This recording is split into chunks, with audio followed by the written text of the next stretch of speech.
সেইভাবে পান ভোজনের ব্যবস্থা করা হলো। শুধু হুইস্কি এসেছে 2 পেটি, তাছাড়া অন্যান্য ড্রিঙ্ক তো আছেই।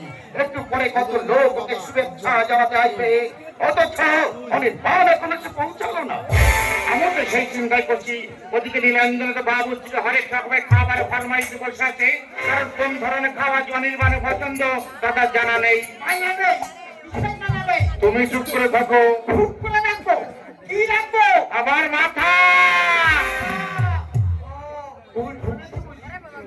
এত আশা, এত কামনা, এত উদ্যোগটার জন্য সে অনির্বাণ যদি না আসে দুঃখ পাবে। সত্যি ছেলেকে পাবে সেই আনন্দে ম্যাডাম খুশির ব্যস্ততায় একাই সারা বাড়িটা ভরিয়ে তুলেছে। তবে দুঃখ ম্যাডাম একাই পাবে না, আমরাও পাবো। আর সব থেকে বেশি মন খারাপ হবে আমার একমাত্র মেয়ে বৈশালী। ওটাই স্বাভাবিক, কারণ বয়সটা তো মারাত্মক। আজ এই শুভ দিনে বারবার আমার শ্বশুর মশাইয়ের কথা মনে পড়ছে। তিনি যদি বেঁচে থাকতেন নাতি নাতবউকে কতই না খুশি হতেন। সত্যি নিখিল বাবুর মতো উদার মানুষ খুবই কমই মেলে। তারই কল্যাণে তুই শুধু বিদেশি হাতটাই পাচ্ছি, পেয়েছিস কটন মিলের পুরায় মালিকানা সত্য। শোন ভালো কথা, 4 দিনের ভিতরে সুযোগ তুলতে না পারলে ইরানের অর্ডার অনুযায়ী সময় মতো মাল রপ্তানি করা যাবে না। কত টাকা আমাকে কারখানা থেকে লগ্নি করতে হবে। কি বলছিস? বাজারেও বহু টাকা লগ্নি হয়ে গেছে।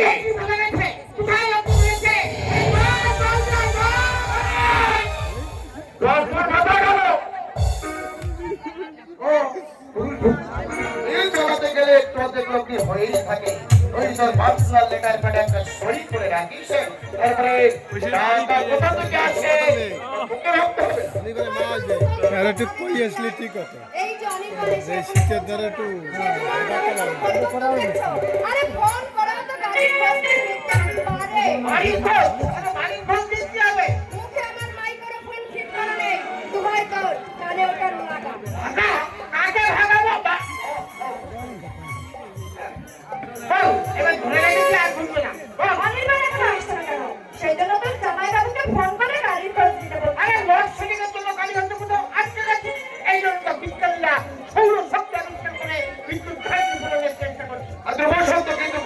দারুণ বলেছে।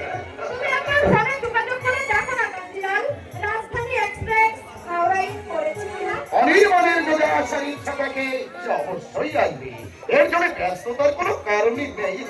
অবশ্য আমি একটু খোঁজ খবর দিয়ে দিচ্ছি।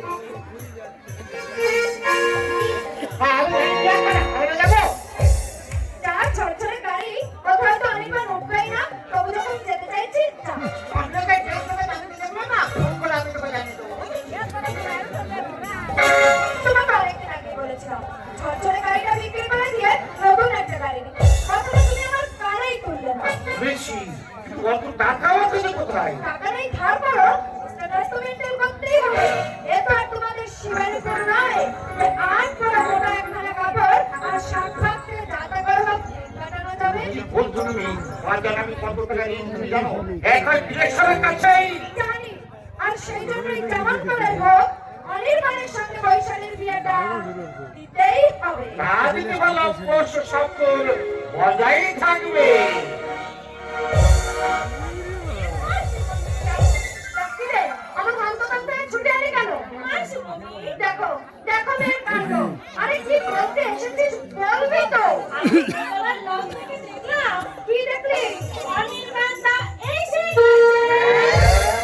অনির্বাণ এসে গেছে। আমি বিলেশ্বরকে খবরটা দিয়েছি। তোমরা দেখো, বেরো বেরো, এই বিলেশ্বর, অনির্বাণ এসেছে রে, অনির্বাণ এসেছে।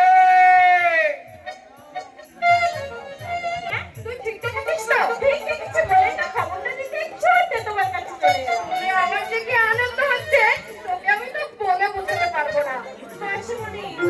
আমার পা দুটো কেমন যেন কাঁপছে, আর বুকের ভিতরে সোসাইটি গানের মুখে এ কথা মানায় না।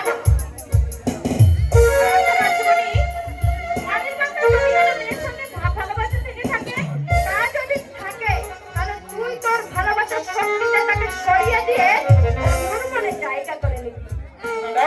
ম্যাডাম, অনির্বাণ এসেছে শুনলাম, ওই কোথায় সে? তাহলে এক্ষুনি এসে পড়বে। বাবু এলে শিষ্টাচার সুযোগ বুঝাতে পারবো ছাড়া কেউ কোনো কথা বলবে না। আমি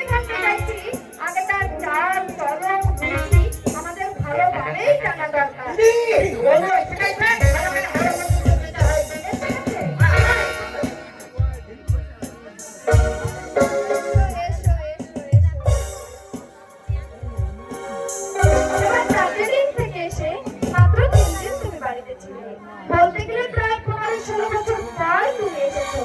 তোমাকে অনেক দিন পর কাছে পেয়ে আমরা সবাই খুব খুশি।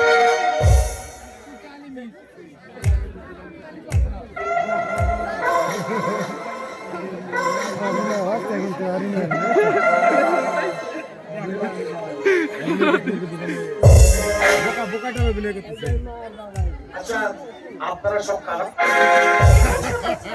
তুমি কি আমাদের চিনতে পারছো না? চেনার মতো কোনো ঘনিষ্ঠ সম্পর্ক কি আপনাদের সঙ্গে আমার আছে? নিশ্চয়ই আছে, নইলে তুমি এবারই এলে কেন? না, এ বাড়ি থেকে রোজ আমার কাছে চিঠি যেত, সেই সূত্রে জেনেছি এটা আমার বাড়ি।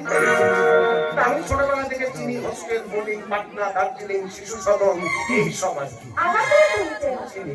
মাঝে মাঝে মিশরে তোমার সঙ্গে দেখা করতে যেতাম। কয়েকবার তোমাকে আমরা এ বাড়িতে নিয়েও এসেছি। কেন নিয়ে এসেছেন? সন্তানকে কাছে পেতে প্রত্যেক মায়েরই ইচ্ছে হয়। মা?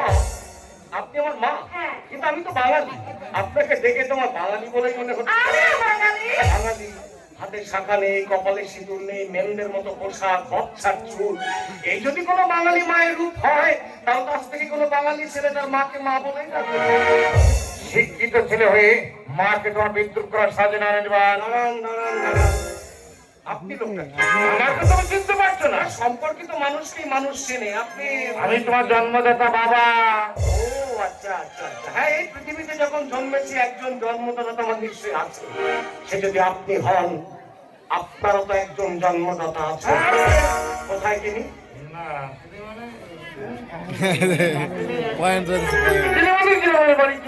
উত্তর দিকে আপনার অপ্রতিভ ভাব থেকে মনে হচ্ছে আপনার বাবার সঙ্গে আপনার কোনো যোগাযোগই নেই।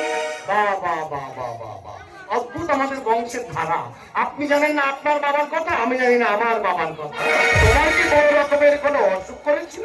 আগে প্রশ্ন, মানে আপনি জানতে চাইছেন আমার মাথায় বড় ধরনের কোনো গন্ডগোল আছে কিনা? হ্যাঁ, ছোটবেলা থেকে আমি একটা মারাত্মক অসুখে ভুগছি, আর যত বড় হচ্ছি অসুখটা আমার ততই বেড়ে চলেছে। আচ্ছা, এই যে আপনি আপনি আমাকে এয়ারপোর্ট থেকে সাথে করে নিয়ে এলেন, কিন্তু আপনি কে বলুন তো? হ্যাঁ, মায়ের মামা তো ভাই। মায়ের মামা তো কোন মামা? কংস মামা না কাল? না না, সত্য মামা। ও সত্য মামা। আরে আপনার মধ্যে কোনো মিথ্যে নেই না। আচ্ছা ঠিক আছে, আপনাকে আমি আপনি বলবো না, তুমিই বলবো। আমাদের কেন তুমি করে বলো? মা বাবার সঙ্গে তো আপনি আগে করে কথা বলে না। ইনি তোমার বাবার বন্ধু রেশ্বর কাঞ্জিলাল। নমস্কার। হ্যাঁ, আপনার নামটা আমার খুব চেনা চেনা মনে হচ্ছে। হবেই তো। আমি আর তোমার বাবা দুজনে অভিন্ন হৃদয় বন্ধু। উৎসাহ অনুষ্ঠান থেকে যাবতীয় পারিবারিক ব্যাপারে আমাদের একজন ছাড়া একজনের চলে না। আর এই হচ্ছে বৈশালী, কাঞ্জিলালের একমাত্র মেয়ে। বৈশালীর কথা তোমাকে আমি চিঠিতে অনেকবার লিখেছি। ওর সঙ্গে তোমার ভবিষ্যৎ সম্পর্কের কথাও জানিয়েছি। আচ্ছা আচ্ছা আচ্ছা, আপনি তাহলে সেই বৈশালী দেবী। সেবার আপনি যখন 3 দিনের জন্য এসেছিলেন, আমার সঙ্গে আপনার আলাপ হয়েছিল। অবশ্য তখন আমি আরো একটু ছোট না ছিলাম। না না না না না, আমার তো মনে হচ্ছে তখন আপনি ছোট থেকে আরো বড় ছিলেন, এখন বড় হয়ে আরো ছোট হয়ে গেছেন। বাড়িতে ঢুকতে ঢুকতে মামার মুখে শুনলাম এখানে আমার মনোরঞ্জনের জন্য নাকি নানান রকম আয়োজন করা হয়েছে, এমনকি যৌবনের যুবতী সঙ্গিনী পর্যন্ত। তা ডান্স করতে জানেন? বল ডান্স? ডান্স? হ্যাঁ, সাহেব পরিবেশে যখন এসেছি একটু ডান্স দিন, যেগুলো না হলে নিজেকে কেমন বেখাপ লাগে। জানেন? দেখি কেমন জানেন।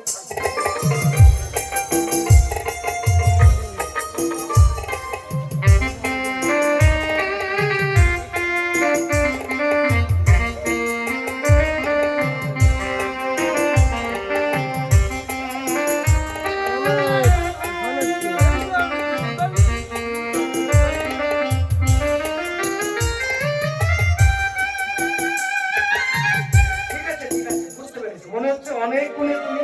আচ্ছা, আপনার কখন কি দরকার হবে সবকিছু আপনি আমায় বলুন। আপনার সব রকম সুবিধার জন্য আমি আছি। না না না না না, একসঙ্গে এত এগোবেন না, তাহলে আপনার প্রতি আমার আকর্ষণটাই কমে যাবে। মানে প্রেম ভালোবাসা হঠাৎ জমিয়ে তুললে কাল বৈশাখী ঝড়ের মতো হঠাৎ এসে আবার হঠাৎ বন্ধ হয়ে যাবে। আচ্ছা, আমি তাহলে পরে আসবো। সেটাই ভালো। এখন আসি। Bye bye. হ্যাঁ? সরি। নমস্কার।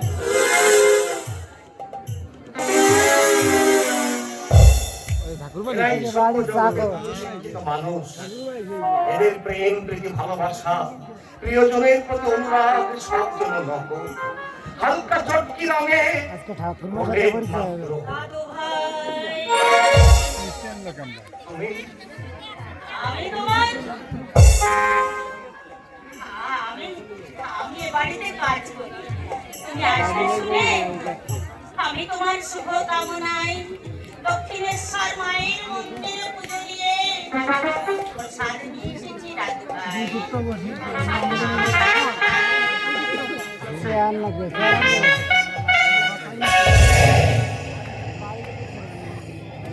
প্রসাদ ফেলে দিলেন কেন? এরা সব পাড়াগাঁয়ের ডাইনি।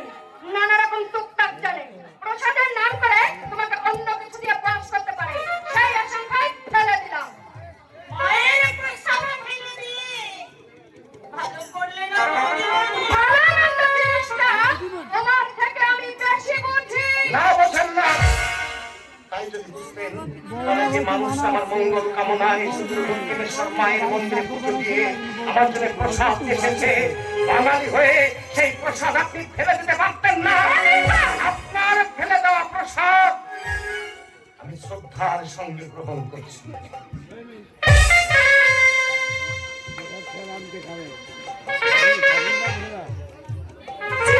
ছি, ছি, ছি। একটা জিয়া নানা প্রসাদ তুমি মাটি থেকে তুলে মুখে দিলে। জি হলে আমি বুঝেছি এই বাড়িতে আমার শুভাকাঙ্ক্ষী মঙ্গলাকাঙ্ক্ষী যদি কেউ থেকে থাকে সে আর কেউ নয় সে ওই জি। তাই শুধু প্রসাদই গ্রহণ করলাম না সেই সঙ্গে জিয়ের পায়ের ধুলো আমি মাথায় তুলে নিলাম।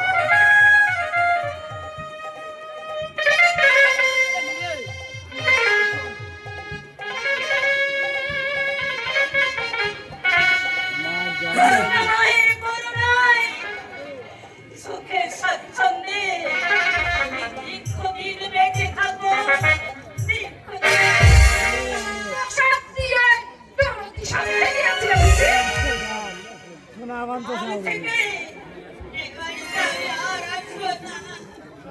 এটা মায়ের মাথায় কানে ভিক্ষে তোমাদের সব তোমার কাছে না তোমাদের চোখের দেখা দেখতে এসে চোখের জলে আর বুক ভাসাবো না। আর বুক না ওই দিকে ক্লাস করে ওই জানা যায় এর মধ্যে না ওই কি করি ওই খেতে আছে না যে না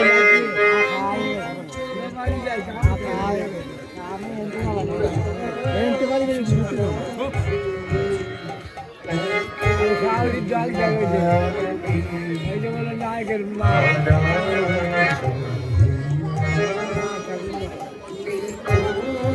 এই এই বনে এর সামনে পাইও ভাই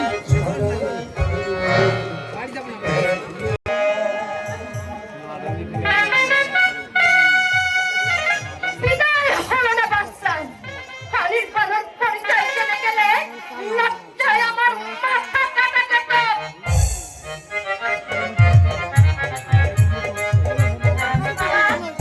তুমি রবি ঠাকুরের বাড়িতে ঘুরে এসো। নইলে কিন্তু তোমার দেরি হয়ে যাবে। এই তো মনে আর এখান থেকে ভাবি একাই চলে যেতে পারবে। ভয় করবে না তোমার।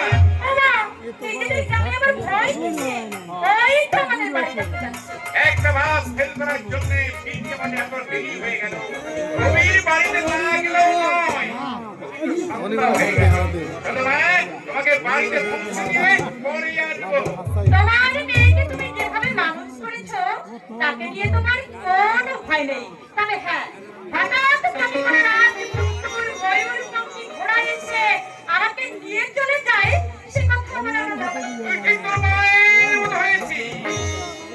আমার সব সোনা একাই হয়ে রাখতো। সংসারে দুঃখদার কিন্তু শান্তির অভাব। শাস্তি দিনি। 2 বছর কোথা দিয়ে কেটে গেল আমি টের পেলাম না। তারপর তোমাদের পাশে থেকে সন্তান মারা গেল। আজ কোনো পয়সার মুখ দেখছি। তুমি বড় হয়েছ, লেখাপড়া শিখেছ, এইটুকু যদি দেখে যেতে পারতো। মায়ের কথা শুনে তুমি একবার আমার যে ভীষণ কষ্ট হয়। বুঝি মা, সবই বুঝি। কিন্তু হঠাৎ কেমন মনে পড়ে যায়। আচ্ছা, এই কথায় কথায় অনেক দেরি হয়ে গেল। আমি যাবো, আসবো। শোনো বাবা, আমি যে কিছু চা করবো আর চা গরম থাকলেই কিন্তু ঘুরে আসা যায়। হ্যাঁ। আচ্ছা বাবা, আচ্ছা। কি পড়াশোনা শুনবে বাবা? উজ্জ্বলের বন্ধু মা, মাইয়া সাথে জানি না বাপ, কি দোষে তুমি বাবাকে কাঁদিয়ে আমাকে মার কাঁদিয়ে গেছো। তোমার মেয়েকে তুমি আশীর্বাদ করো না, আমি যেন তোমার আদর্শ নিয়ে জীবনে পথ চলতে পারি মা, আমি যেন পথ চলতে পারি। সোনালি মা, এই অসময়ে এখানে? আমি সোনালি কালা পাখি তুমি জানো বসন্তকালে সোনালি বলতে পারিনি বসন্তকালে সোনালি বলতে পারিনি দাদা দাদা কালা কালা লঙ্গ মেট গাদা চালাও। দাদা দাদা কালা কালা লঙ্গ মেট গাদা চালাও। হইতি আমি মন পাগলা বসন্তকালে। এইলে লাল বলে গেল। এ কোন? তুই তো পিকমাল বালি বেলাতে গিয়েছিলি না? আমি জানতাম যে ঠান্ডা লাগে নিশ্চয়ই ছিলে আপনি, তাই ওই লাল তাল বাতে দোপে লালালে আমি খুব করে লুকিয়ে ছিলাম। আমার বাবা তুমি কি তা গুতুল গুতুল গুতুল গুতুল করতে না, তাই এতক্ষণ আসতে পারছিলাম না। দাঁড়া দাঁড়া দাঁড়া, এ তুই ঝোপের আড়ালে লুকিয়েছিলি কেন বলতো? তো কি দেখার জন্য কেন? আমায় বুঝি কখনো দেখতে পাসনি? দেখতে পাই, তা বিদায় তাহলে কথা বলার ফাঁক পানাই এই আল। তা বল, কি কথা বলতে চাস? তারা একটু দুধু গেলে আইতে বুঝি না কুল মিটিয়ে নিয়ে যদি ভালো মিষ্টি লাগে তুই খাবি। এই! ওইখানেই দাঁড়া, একদম কাছে আসার চেষ্টা করবি না। ও বলছিলাম কি আমি মানে বলছিলাম মানে এই মারামারি কি করছিস রে? মানে আমি করে নেবো, তুই বল। ও কত দলে তালা দিলে আমার বুক ঠুকিয়ে যাচ্ছে। এত দুটো খেয়ে নিলাম। ওই বলছিলাম কি তোকে আমার না ভীষণ ভালো লাগে, ফেসবুক লাইভ বুঝলি? তোকে আমার ভীষণ ভালো লাগে। এটা তো ভালো কথা। না ঠিক ওই থলে বাবুদের মেয়েদের মতো দেখতে। ও মা! তাই নাকি? আমি জানতাম না তো। বলছিলাম কি তুই আমায় কালো বলে ঘৃণা করিস না তো? মোটেই না, ভালোই তো ভালো। কারো চুল বেঁকে সাদা হয়ে গেলে মানুষের মনে দুঃখ হয়, আর চোখের তারা যদি কারো কটা হয় দেখতে একদম মিষ্টি লাগে। বৃন্দাবনের শ্রীকৃষ্ণ কিন্তু কালো দিল। এই কৃষ্ণের জন্যই কিন্তু গোকুলের ষোড়শ গোপিনী পাগল হয়েছিল। খুব বেশি পাগল হয়েছিল লাদা। লাদাও ওদের ভিতরে বেশি সুন্দরী ছিল। তুইও আমাদের গ্রামের মতো বেশি সুন্দরী, আর আমিও শ্রীকৃষ্ণের মতো বেশি কালো। আইনা আমরা দুজনে বলি কি? ওই বলছিল লাদা কৃষ্ণের মতো প্রিয় করে আহা হা হা হা।